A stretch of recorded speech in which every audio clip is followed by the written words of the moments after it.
Wonderful. Thank you, Jen. Two questions. Congressional Democrats are moving forward with COVID relief, with legislation set to hit the House Budget Committee by February 16th. What kind of timeline does that create for you with regard to talks with Republicans? Well, as many of you who have covered Capitol Hill know, there is a process. The budget reconciliation process is a lengthy one. And because I suspected that people would want to talk about the meeting last night today, I just wanted to take the opportunity to talk a little bit about that process and where we see there being opportunity. So first, as you know, once a budget, well, maybe as you know, but a lot of people watching do not know, that once a budget resolution is passed, the House and Senate negotiators will work to develop a reconciliation bill that can pass through the House and Senate. At several points in this process, as we look to the weeks ahead, Republicans can engage and see their ideas adopted. At any point in the process, a bipartisan bill can pass on the floor. So just creating the option for reconciliation with a budget resolution does not foreclose other legislative options. This is my when a bill becomes a law moment of the briefing today. Second, Republican ideas can be adopted during the reconciliation negotiations, and is likely that several bipartisan ideas may be, or we are certainly hopeful of that. And third, Republicans have the ability to offer amendments both during the budget resolution and instruction phase of the process and then later during the reconciliation phase, and in that way can ensure their ideas are heard. And I did all of that because I think it's important. There's been some misunderstanding about how this process works, and I think there was some view that the final vote was this week. You all know that's not the case. There is some time. That's why the president is engaging, why he did with Republicans last night, Democrats today, and why he's conveyed that he would like to continue doing that in the days ahead. Secondly, Moscow court sentenced Alexei Navalny to prison for 2.5 years for violating his probation for going to Germany to recuperate from being poisoned. Does the White House plan any additional steps in response? Well, Josh, you may not have seen this because I think it just came out, but Secretary of State Tony Blinken put out a statement in response to the sentencing. I will just let me reiterate some of the pieces from here. We are deeply concerned by Russian authorities' decision, I should say, to sentence opposition figure Alexei Navalny. Like every Russian citizen, Mr. Navalny is entitled to the rights provided in the Russian Constitution, and Russia has international obligations to respect equality before the law and the rights to freedom of expression and peaceful assembly. We reiterate our call for the Russian government to immediately, unconditionally release Mr. Navalny, as well as the hundreds of other Russian citizens wrongfully detained in recent weeks for exercising their rights. I will say so to your specific question. There is an ongoing review. We announced, I think it was early last week, of a number of the reported or concerning actions, I should say, by the Russian government, which includes the treatment of Alexei Navalny. It includes a full assessment of the SolarWinds hack. It includes a review of the reports around bounties on troops. And it also includes reports of an assessment of engagement in the 2020 election. That's an ongoing review by the National Security Team. When they conclude that will launch, a policy process to determine what steps we will take from here. Go ahead. On the relief bill, Democrats are obviously moving ahead with this process. You all are still hopeful that you can get bipartisan support, but you've also made it clear that you're not going to slim down this bill significantly. So where right now is the greatest potential for compromise to try and achieve that bipartisanship? Well, you're right, Mary, that I think, and this was evident in the discussion last night. It was, as we said in our readout, and I think as Senator Collins also said, it was civil, it was constructive. This is how democracy should work. We should be engaging. Democrats and Republicans should be engaging with each other, but there certainly is a gap between where we are and where the Republican proposal that was discussed last night was. There are some, bottom lines, I think, the president has, which he has conveyed in the meeting last night and reiterated to us this morning, which is, to put it simply or accessibly for people, he believes a married couple, let's say they're in Scranton, just for the sake of argument. One is working as a nurse, the other is a teacher making $120,000 a year, should get a check That's in his plan. In the plan presented by Republicans, they would not get a check. And his view is that at this point in our country, when 1 in 7 American families don't have enough food to eat, we need to make sure people get the relief they need and are not left behind. As was also a part of our readout last night, there was a discussion, there's some technical follow-up where there's opportunity to discuss issues like small business, issues like COVID relief. I'm not suggesting a reduction, I'm suggesting how to do it effectively. And those technical discussions at a staff level will be part of what's ongoing over the next couple of days. But the president's bottom line is that this is a package. The risk here, as he has said many times, is not going too big, it is going too small. That continues to be his belief, and that's why he supports the efforts by Senator Schumer, Leader Schumer, and Speaker Pelosi to move this package forward. If I can ask a question on impeachment. The impeachment managers have now laid out their case. Trump's team is leaving open the door, it seems, to arguing election fraud in the trial, to repeating the false claims that somehow Trump won the election, those same false claims that fueled the riot. Is this administration concerned that the former president's defense could incite further violence? Well, certainly watching reactions in the country, watching the potential for violence is something that we will do closely from the White House across the country, no matter what prompts it, and that's something we will certainly keep an eye on.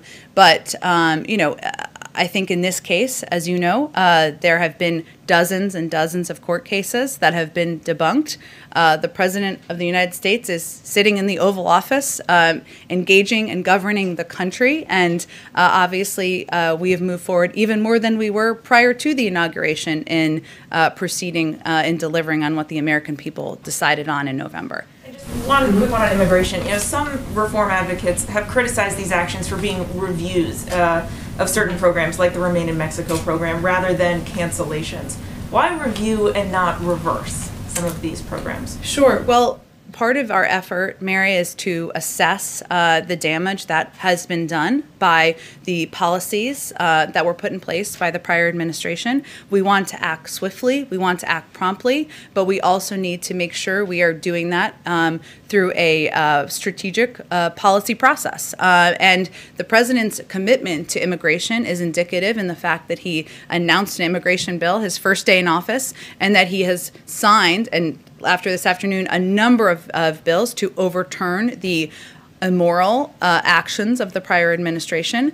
But we want to ensure that our team, led by the hopefully newly confirmed soon, maybe right now, Secretary of Homeland Security, has the ability to review the process and policies and make sure he's putting the right ones in place. Do you have a sense of timing for these reviews, when the task force on reunification, for instance, may actually put out their first findings? We do, and it's important to us that there are markers to give updates to the American people on this and many other issues. So there will be a report issued within 120 days, and then every 60 days thereafter on the progress being made. As I think you all know from covering this issue, this is very difficult. It's emotional for a lot of people for understandable reasons. And we need to find out first where all these kids are and figure out where their parents are. And so we are starting at square one here, but our team wants to ensure that we are providing an update on what progress we're being made, how it's going to be approached, and what the task force will be able to get done. Go ahead. On the same subject, and this is going to be really big news across Latin America, especially in those countries where people have come from. What is the Biden administration's message to people who may see this in the news in the next few days and think, oh, they're changing the policy, now might be a good time to go north? Well, the message continues to be what it has been, and I appreciate you asking the questions, because it is confusing as we take a lot of these steps forward. One is that this is not the time. We want to put in place an immigration process here that is humane, that is moral, that considers applications for refugees, applications for people to come into this country at the border in a way that treats people as human beings. That's going to take some time. It's not going to happen overnight. Obviously, we have a bill that we are hoping will be able to move through Congress. But we also feel, I don't think any parent can look at what's happened to those kids over the last couple of years and not feel that we should do everything in our power to get those kids back with their parents. So we are trying to repair the damage and the horrific actions of the prior administration by trying to do everything we can to reunite these kids with their families. But it remains a dangerous trip. It remains a time. This is not the time to come to the United States. We need the time to put in place an immigration process so people can be treated humanely. One of the other things that immigration groups have been talking about, some Democrats as well, is the idea of potentially some kind of executive action that would shield immigrant workers who are considered essential workers from the threat of deportation. Is that being considered? Is that being worked on? This will not be the end of our immigration actions or efforts to work on these issues. I don't have anything on that policy consideration for you, though. And that was my next question. This is still being worked on. Can you give us a sense of what else may still be coming? Well, then I would be getting ahead of a policy process, which I can't do from here, Ed. But this is a priority to the president to do everything he can, obviously putting forward the bill, but also taking the executive actions he had in his power to take to overturn the immoral steps of the last administration. So that's why he's doing all of these, taking all of these steps within the first 2 weeks of being inaugurated. I suspect the answer to this one might be similar, but I want to ask it anyway. Sure. One of the things that was not addressed by these was the so-called Title 42, the CDC thing, expelling migrants and asylum seekers with little or no due process during the pandemic. The idea that they can be sent back right away because of the pandemic. Is that up for review? And why was that not perhaps addressed right away, since it's been a concern for a lot of advocates of immigrants who are trying to come across? Certainly, I know it has been. I would just say that continuing to take policy steps to address the plight of migrant families, to do so in a humane and moral way, is a priority of this administration. We obviously are going to continue to work on the immigration bill that we've proposed to Congress. These executive actions are just part of our strategy, and if there's more to report to you on that, I'm happy to get to you directly.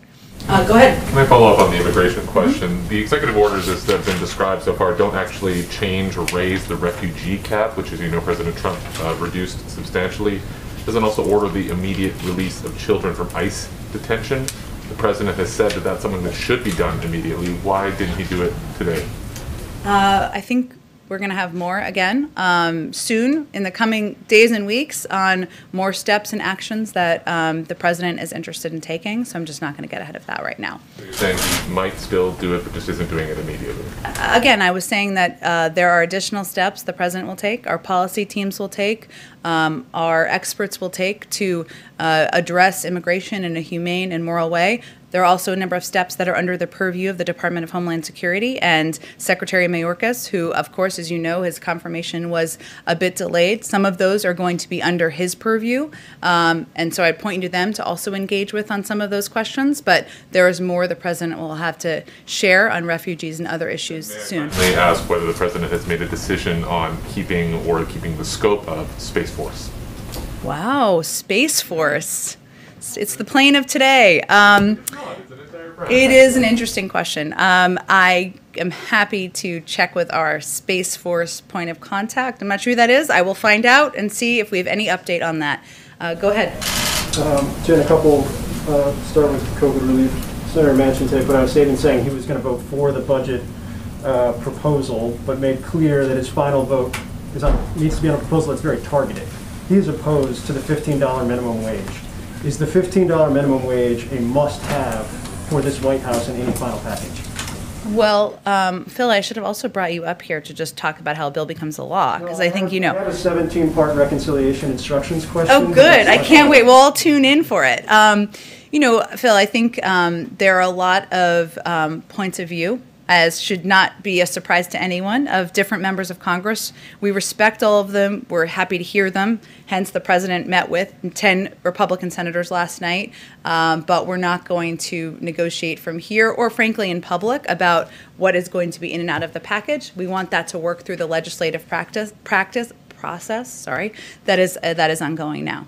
And then on the meeting with the Republican senators, you said the word reiterate. I think in the statement last night had the word reiterate 3 separate times. Like, it's very clear where we like that word. It's a good word. It's a solid word. But it underscores that your guys' position is firm. Mm-hmm. And so I guess my question is, you're talking about staff talks on technical details. Is that basically the ball game right now in terms of the bipartisan talks? Like, they can tweak things on the technical side. There are pieces if they want amendments. But broadly, this is what it is, and it's moving. Well, I think the president's commitment is to urgently deliver relief to the American people. And that is what he has conveyed in every meeting he's had or engagement he's had with Democrats and Republicans. And as we just talked about, there's a process that's just in the early stages that's beginning on Capitol Hill to do exactly that. But there are also steps that can be taken or changes that can be made through negotiations that also through the legislative process have to happen between the House and Senate. There are amendments that can be proposed and voted on, and we're going to see that process through or allow that process to go through. As that's happening, the president will continue to be engaged. He'll continue to have more discussions with a variety of members of Congress from both parties to see if there's places to come to consensus and agreement on how to approach some of the issues and challenges the American people are facing. Last one, I couldn't really. You guys have made very clear the $130 billion for K-12 is crucial to reopening schools. I think there's something along the lines of 60 to 65 billion in past proposals that has been obligated but is mostly unspent right now on the public school front. What are you guys doing to ensure that gets out the door given the priority it is in your next package? Sure. Well, my understanding from talking to our economic team is that the funding that was in the $900 billion package, I think if that's what you're referring to, will be spent in the next couple of weeks. And so what we're trying to look ahead to is what are the needs as we're looking to public schools across the country, that many of them need funding, many of them need PPE, many of them need testing, many of them need better ventilation in their schools to ensure we have adequate funded needed to open the majority of schools within 100 days, which remains the president's goal. Go ahead. Yeah, today there was new data on the Sputnik V vaccine showing that it's quite effective. And I'm wondering if the administration is concerned at all that Russia could use this vaccine to exert geopolitical power with nations in need, perhaps in Latin America. That is not a concern I've discussed with our national security team. Obviously, our focus is on our own FDA approval process here and ensuring that we make as much of the vaccine available to the American public. And we just rejoined, as you know, the World Health Organization because we believe that the more people who are vaccinated around the world, the safer we all are. But I'm happy to speak with them about it and see if that's a concern they have. One other question on the COVID travel ban that is in place. Is that a temporary thing while the CDC and the Biden administration figure out a safe way for international travel to occur, or is that seen as more long-term, especially given that the variants are already here? Well, these were steps taken, as you know, by our team in order to increase the safety of the American public. And certainly we don't want them to be forever because we want to get the pandemic under control. But they will be in place as long as our health and medical experts believe they're necessary or essential in order to keep the public safe. So the impact of variants, which is a very good question, is something they assess. And I would certainly encourage you to ask them that question on our next COVID call. Go ahead. There have been calls for some kind of boycott of the China's 2022 Olympics. Given the administration's recent support of the genocide designation there, does President Biden support those calls to perhaps find a new host country? And have they engaged with other allies on that topic? Well, I've seen some reports of that, and I don't have any update for you or preview for you or change of our approach to the Beijing Olympics. No. President Biden has promised to make the visitor logs public and bring that back, that tradition. Obviously, you guys are not having a lot of visitors due to the pandemic. to the extent that these calls are taking on virtually, is there any talk about a virtual visitor log or some kind of transparency on how those virtual meetings are being disclosed to the public? Well, our pledge is to be, venture to be, hope to be the most ethically stringent government in history, and he's put in place a number of steps and policies to deliver on exactly that. You're right that there are not currently many visitors. At some point, hopefully, there will be, and we will be returning to the release of those visitor logs. That was not the case during the prior administration. At this point, there's not a discussion of making virtual meetings part of what's released. Go ahead, Jeff. Hey, John. I actually have more visitor logs questions. Oh, okay. The first one is, has anybody in the administration looked at the logs from the weeks before or leading up to the January 6th riot to see if anyone connected with the riot has been in the building? You are not the first person to ask this question. It's a very interesting one, or newsworthy one, I guess I should say. I have not had a chance to talk to our team on whether we even have access to those logs. I mean, we obviously know what information is put in from visits, people who come to visit, and we have the ability to release that over the coming months. I'm not aware of an assessment of that, but I will also ask our team if we have access to them or if there's a plan to look at them. When you get back to releasing, I know under Obama they came out on like a monthly basis a few months after the date of effect. Mm-hmm. If it's possible, would you release them for the prior administration? Because there are a lot of people coming in and out of here where the public would only learn through a random media report or a camera got a picture. I'm not even sure if it's technically possible. That feels like the first question. So let me talk to our technical gurus and see what I can find out. And just one more technical thing, if you don't mind. The first impeachment, there was a lot dealing with a foreign leader call by the president to Ukraine. Is that system still intact where there's notes and records of foreign leader calls? And is anybody on NSC or anybody else looking at those? From the prior administration? Yes. Like the file, past foreign leader calls by the predecessor of the president. I am not aware of an assessment of those, Jeff. I think our focus is on our foreign leader calls the current president of the United States is making to global leaders in an effort to rebuild our place in the world and work on some diplomacy. Katie. Hi, I just have another question on immigration. On the Family Reunification Task Force, can you talk, I know you said you're at square one, but can you talk a little bit more about the work ahead in finding some of these kids? I think the current number, it might be higher, you can correct me, is 600 or some. And I'm also wondering if you can talk a little bit about how officials are going to evaluate cases to determine whether the families will be reunited in their home countries or if they will be allowed to stay here. It's a great question, Katie, and some of that is what Secretary Mayorkas, newly confirmed Secretary Mayorkas, and the task force will have to assess and it will be case by case. There are estimates of between 600 and 700 kids, but part of what we need to do in the early stages, or I should say what the task force needs to do, is determine what the accurate number is and where these kids are, and then determine case by case what the best process and approach is for reuniting them with their family members. So there's a great deal of work ahead. There is a team that is very committed to that work, and part of what I'm sure will be in the report around 120 days is what progress they've made on that effort. Go ahead, Nina.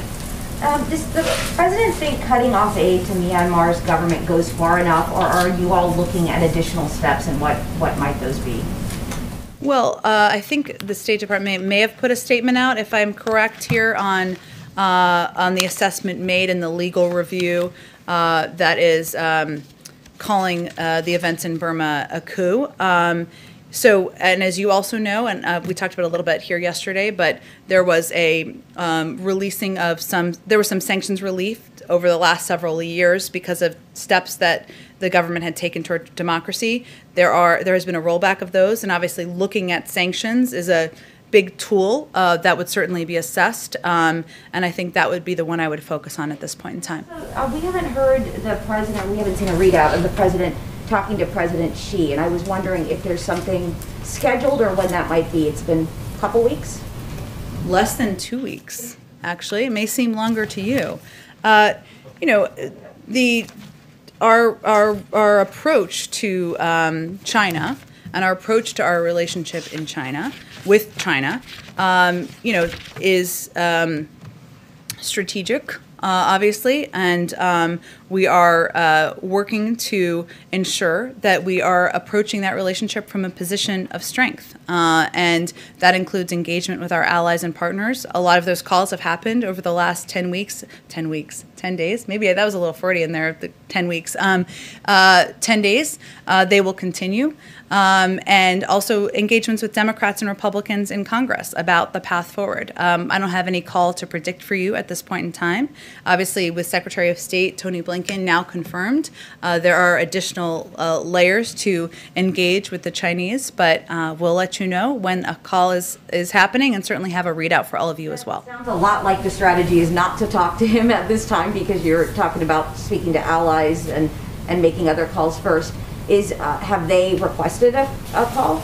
I don't have anything more for you. I think I don't appreciate the putting words in my mouth. That wasn't what my effort was. What I was conveying is what our strategy is here from the United States, which is to work with our partners and allies and determine what the right time is. Of course, the relationship with China is going to be multi-layered. We'll deal with climate. We'll deal with the economy. We'll deal with security. And that is, of course, a priority to President Biden. He's spoken about it during the transition. He's spoken about it. Obviously, he's had engagements with his national security team about a range of issues, including China. We've been here less than 2 weeks, and when we have a call to read out, I'll make sure you know. Go ahead in the back. Thanks, Jen. I want to ask you a few on the rescue plan talks, and I want to follow up on a question that Phil had asked you. You had acknowledged that the gap between the administration and Republicans is wide, but the talks last night was constructive. So after the discussion in the Oval Office last night, is the number from the White House still $1.9 trillion? It is. On the issue of the minimum wage, you had said that the president believes that a nurse and a teacher, a couple who makes $120,000, should get a check. So that's clearly a quote-unquote red line. I don't know if you want to describe it as that, but something that the president wants. Red line is an old term. We're not going to use it again. Okay, that's right. But when you were asked about the minimum wage, you said you're not going to negotiate from here and you want to work through that. So it seems as if the president might be open to dropping the minimum wage from the bill. Is that a fair I know there's a assessment? lot of appetite for what is going to be negotiated and out of the bill. I totally get it. This is a big topic of interest, but what I was just conveying as an example is that ensuring those checks are in the hands of Americans is a top priority for the president. I wasn't taking in and out things in the bill. That will be a negotiation that will happen through Democrats and Republicans in Congress. Obviously, the reconciliation process has just started. There are many opportunities for Republicans to offer amendments. There's a whole negotiation that's going to take place, and the president will continue to be engaged with members of both parties through that process. And on the issue of Senator Manchin and his statement today, he talked about how he would like to see something targeted. He said, let me be clear, and those are the words I shared with President Biden, our focus must be targeted on the COVID-19 crisis and Americans who have been most impacted by the pandemic, his quote. Does the White House believe that $1.9 trillion is a targeted package? Well, the size of the package was determined not for shock value, but to address the dual crises that we're facing. And that includes ensuring that millions of Americans can put food on the table. 1 in 7 American families are concerned about food security right now. It ensures that we have funding, that we can reopen schools so that kids can go back to school, mothers and fathers can not worry about their kids, and ensures that people can apply for unemployment insurance. The size of the package was determined, of course, in consultation with members on the Hill, but also based on the recommendations of economists, on health experts, and that's how we came up with that number. And lastly, there's going to be a jobs report on Friday. Depending on how that jobs report looks, might that change how the White House views what needs to be in the package or not? Or you kind of believe that this is the best framework now, and that's what you're going with? I mean, if there was a jobs report that there were 10 million jobs created, that would be great news. I don't suspect that will be what the outcome of the jobs numbers will be. So no, it will not change. As we saw from the CBO numbers, which projected, I should say, that there would be growth this year. That's obviously positive, but we're digging out of a massive hole. And the challenge right now is that it's going to take years to return to the pace of economic growth that the country needs to be at. So no, I wouldn't suspect it would change things. Go ahead in the back. Thank you, Jen. A couple of follow-ups. Sure. First, to Tamara's question. Governor Hogan said that there has been two more cases of the South African variant in Montgomery County and is in Maryland, and people were coming back from abroad. I mean, is that an opportunity to? Are you worried? Is that an opportunity to eventually widen the travel restrictions? Well, I think what our health and medical teams do, so the CDC and others who are actual doctors, is make assessments about what steps need to be taken, whether it's masking, that, as you know, is now required on planes, or travel restrictions from certain countries in order to keep the American people safe. And certainly Worked in Maryland, obviously. Well, I don't know that it hasn't worked, because we also have prevented a number of people from coming into the country and tried to take steps to reduce the spread of COVID and also the spread of some of these variants. But they will assess steps that need to be taken based on variants. Obviously, that's something that they review on a daily basis. To Anita's question. Correct me if I'm wrong, but the president hasn't spoken yet with Prime Minister Netanyahu. He's an ally. Isn't that surprising? I don't know that it's surprising. Less than 2 weeks into an administration, he hasn't called every foreign leader yet. He certainly would love to spend more time talking to foreign leaders. That's, you know, his first love is foreign policy. But I expect he'll continue to have additional engagements in the weeks ahead. And obviously, we have a long and abiding relationship with Israel, important security relationship. I'm sure they'll discuss that and a range of issues when they do connect. Question, Jen.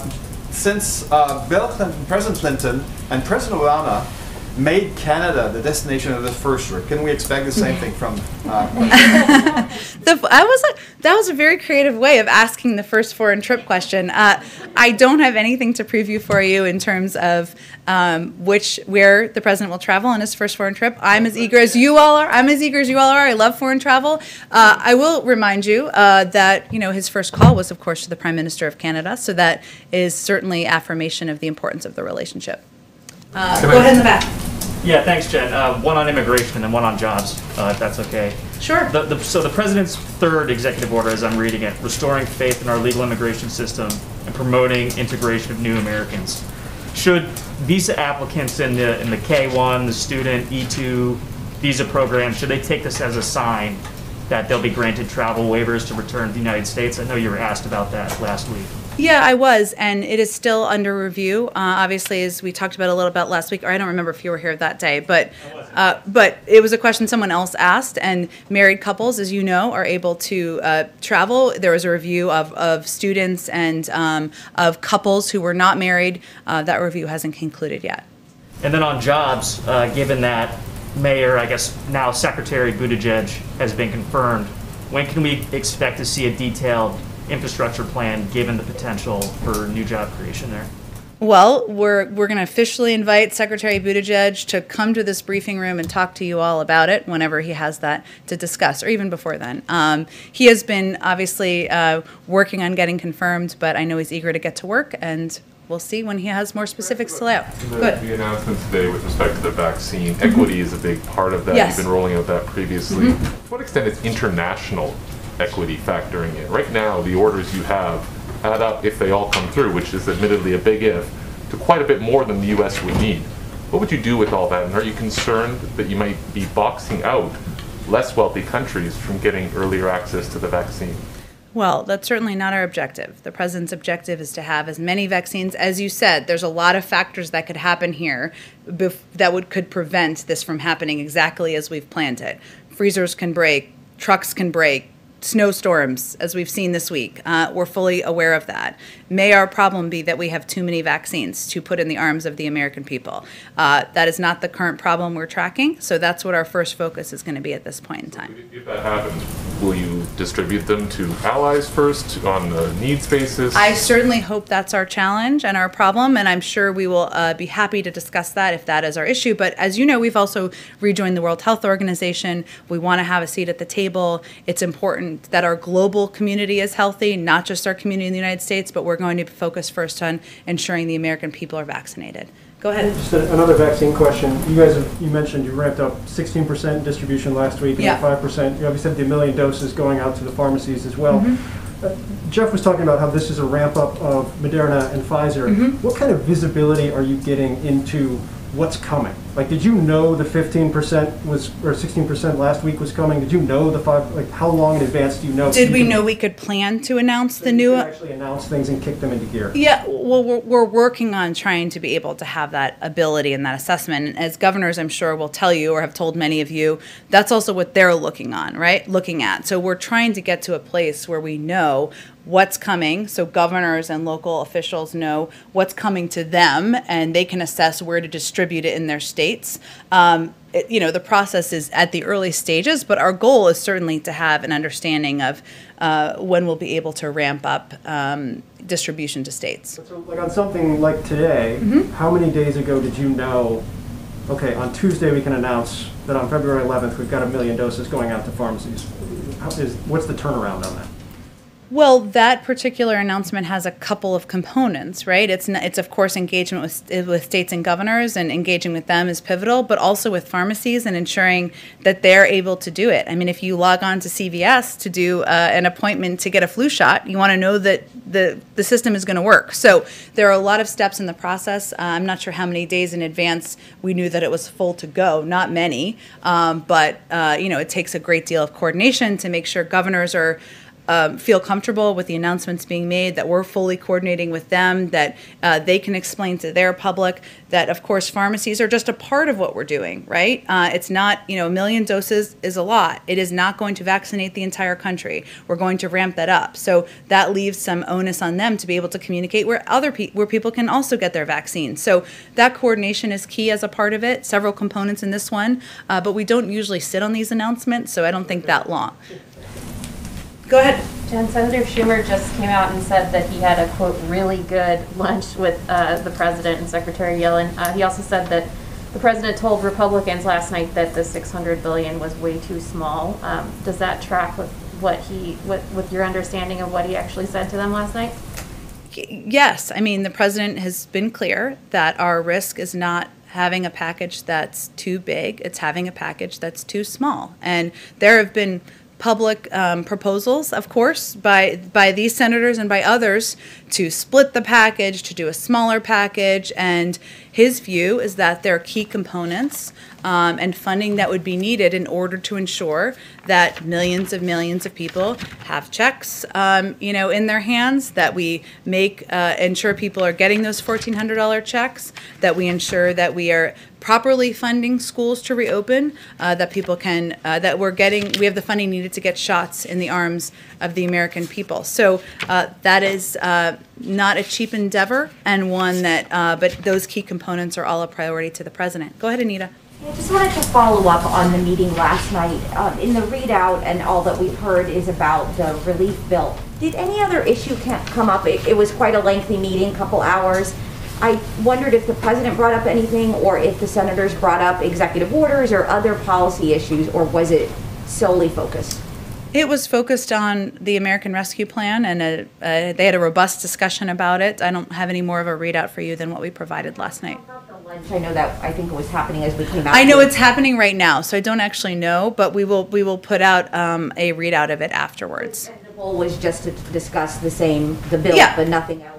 Exactly. That was and obviously people can raise what they want to raise. I'm sure Democratic senators will share with all of you what they raise, but the focus of it was to discuss the American Rescue Plan, the path forward, and the imperative of moving it ahead. Go ahead in the back. Oh, go ahead. Oh, sorry, go ahead. Okay. Is there any plan or date set for the president to address a joint session of Congress? And are you guys already working on his address? And is selling the American Rescue Package part of that, and in what way? Not yet and not yet to the first two questions. And it really depends on the timing. Of course, there's urgency, as you've heard the president say and all of us say, in moving this package forward. I think, as he also said in his primetime address when he announced the American Rescue Plan, he also has plans to announce a Build Back Better agenda, and our plans would be to do that once we are at a point where it's that can be the next priority. So it really we don't have a date yet, and depends on when that date is and what the focus will be, and not working on it quite yet. Go ahead.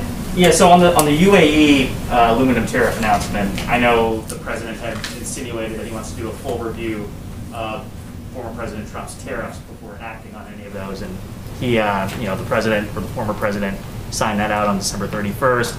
Should we take this announcement as an indication that that review is completed, or is this just a one-off instance specifically pertaining to UAE? So, as you said, and for people who are not totally as familiar with this issue as you are, I know there's a lot going on in the news. Shortly before the inauguration of President Biden, the United States lifted a 10% existing tariff under Section 232 of the Trade Expansion Act on aluminum imports for the UAE. His campaign promise included a commitment to carefully evaluating all steps taken by the previous administration on trade, as you also said, including the private deals and assurances that may have been made. As part of his campaign commitment, we are conducting an immediate review. So the review is underway of the previous administration's trade policy to determine what steps need to be taken. That includes, decisions on tariffs, and the previous administration's decision to lift the existing tariff on the UAE under Section 230 at the last hour was made clearly, in our view, on the basis of foreign policy issues unrelated to trade. So it's all part of the ongoing review. Thank you, Jen. Great. Thanks, everyone. See you tomorrow.